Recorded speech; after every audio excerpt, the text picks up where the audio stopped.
Good morning! Hello mga kamami, kamakananay. Since malapit na ang ating pasukan sa 29 na, kayo rin ba sa 29 na yung pasukan? So inuunti-unti ko na ang pagbili ng mga school supply.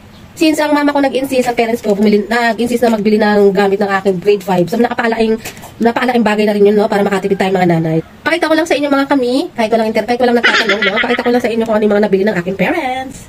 Umpisahan na natin sa bag. Oh, ito mga mi. Ang cute. Ang laki na niya. Actually, grade 5 na kasi yung aking firstborn. Siya, magagamit pa siya hanggang high school.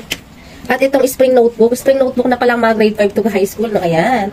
Tuwan-tuwa na itong Junakis ko. Sa SM to nabili kasi mga nabibili ko sa kanya dati yung mga, sa ano lang, sa mga plain lang. Kaya ayan, sobrang laking tulong so sa parents ko, no, sa nagbigay.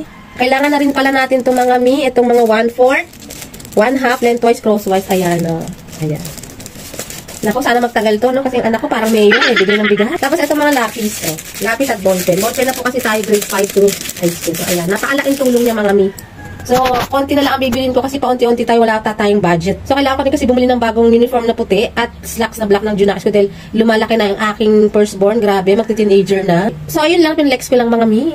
Dahil grade 5 yung aking Junakis at 9 piraso or 10 or mahigit pa at spring ang notebook ang kailangan natin. Grabe mga kamamis, ang mahal na talaga ng mga school supplies ngayon. At ito kailangan din pala natin to. Diyos me, noon lang isang pad paper lang. Ngayon marami. Yung anak ko kasi parang mayor. Bigay ng bigay pag uwi, wala na naman ballpen. Gandang-ganda po talaga ako dito sa bag na ibinigay na. Pakaganda na naway tumagal hanggang high school at mukha naman siyang matibay. Grabe, ilang araw na lang ay pasukan na naman. God bless, mag-iingat.